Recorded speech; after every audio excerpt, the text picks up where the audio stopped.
Hello, happy people. I hope you're having a great day today.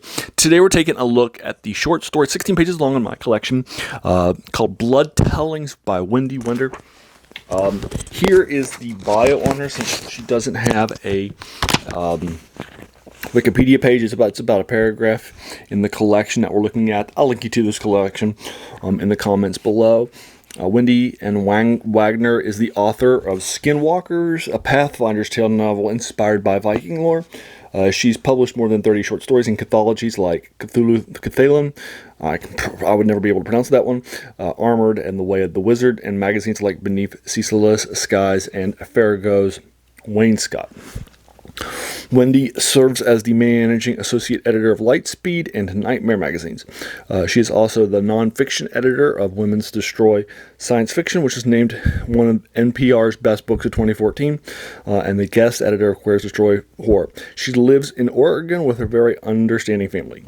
And she's got a link here to that website, wendywahoo.com. It's actually Winnie, WINNIE, WOOHOO.com, in case you want to take a look and do a deeper dive into Wendy and Wagner's short story. Now, this is a Weird West short story, and as a reminder, we're doing a deep dive into some Weird West stuff. For example, I am currently I'm currently watching the Briscoe County Junior stuff on DVD, which I'm probably about 3 or 4 discs into now. Probably about halfway through the series. I started watching the Wild Wild West, the season 104 episode 60 show, which is a spy western sci-fi steampunk genre show, and it was great. And I've been doing a deep dive into the Weird West ever since, which is a combination of 3 genres. It's old western setting and style with horror or fantasy or science fiction, sometimes 2 or all 3 of those.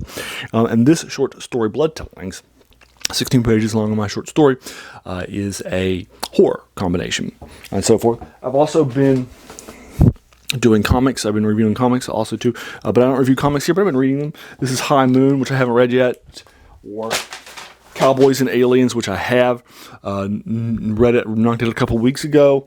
I also, in between Adventures of Briscoe County Jr. and Wild Wild West, I also knocked out the 1995 UPN show Legend that stars Robert Dean Anderson and John Delancey.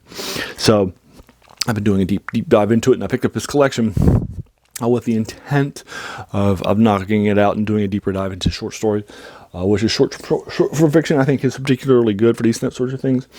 I kicked this off with Robert E. Howard's Terror from the Mountain, which is, according to a weird Wikipedia review on the Weird West, the first example of this genre. Now, Kim Newman has said about the horror stuff that there are 2 subgenres. The first of these subgenres is a gothic horror western that has traditional gothic horror elements like zombies or werewolves or vampires. Then it mixes in the Old West tradition. And then the other type is the Native American curse, where somebody is cursed by Native Americans. Well, in this case, we have a haunted house combined with an Old Western setting and styles. So I'm considering that, based on Kim Newman's conversations and way of defining it, a gothic Western style story, since it combines a haunted house. So it's fun. It's interesting. I'm giving it a 7 out of 10. It's better than the short story I read the last time, which I gave more of a 6 out of 10 too. This is more of a 6.7 or 6.8. It's a little bit less, so it's probably more like a 7 minus out of 10. But it's still pretty strong. We're still taking a deep dive into this 2015 Kickstarter collection that I found online that was pretty heavily popular and has a lot of stuff and has a lot of nice reviews. And that sort of thing among aficionados as I take a deeper and deeper dive into the Weird West. Now, the Weird West makes sense because, again, this is a channel that reviews classics or more recent works that are lesser known in science fiction, fantasy, and horror. And since this is science fiction, fantasy, and horror that are combined with Westerns, it just makes sense. It's on cue for this. So I'm doing a deeper dive into it, but I think it's fun stuff for us to unpack together and see where these sorts of things sort of lie. So I'd say it's probably like a 6.6 or 6.7 or so forth that I'm running up to, So improper, but it's nice. I think that Wendy, who's, as you can tell from her bios, published a lot of stuff, has definitely gotten some works under her belt, and she's definitely in a nice place as a writer. The previous writer, this was one of her earliest short stories, but I think it was probably like a 6 plus, but this is 7 minus. But this one's, I think, better written. The 16 pages are used better. It took me about half an hour for me to knock it out, probably a little bit less, like 27 minutes last night, as I knocked out the second short story in this collection that we'll be doing a deep dive into, and then I'll link you to it for you on Amazon.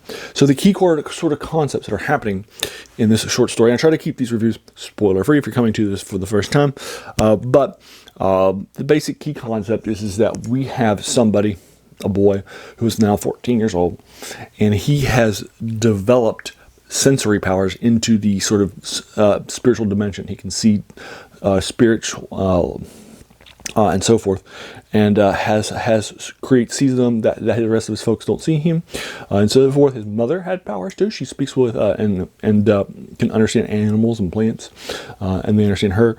So she has sort of powers, but he's been born with more like the post-dead and so forth. And there's a crime that's happened, and so by the sheriff. And so the sheriff is taking the 14-year-old boy to the crime for him to find out what's happening, and they'll find out along the way what's the sort of context of what's happening, and then this will be resolved. I think he uses the 60 pages well. I think it's just exactly the length that it needs to be. I don't think there's enough talking, or I don't think there's too much talking. I don't think there's too much, not enough action or anything like that. I think it's fine for those sorts of things. And I think it's a good, solid entry into the horror western sort of subsection with the gothic western in aim of the Weird West genre. So there you are. I'll go ahead and leave you to it. Have you read this collection? What do you think of this story? Have you read anything by this author before, Wendy? If so, I would be more than happy to engage you with it further in the comments below. If you've read or what you thought about it, or if you've read anything else by Wendy and Wagner. If you enjoyed this, why not hit that subscribe button? Because there's going to be a lot more of these to follow. And then finally, I want to thank you so much for taking some time out of our day and investing it and watching my video. We all have so many things that are happening in our lives, and we're pulled in so many different directions. So the fact you spent this time with me is incredibly humbling, and I appreciate it. So thanks again, and have an amazing day.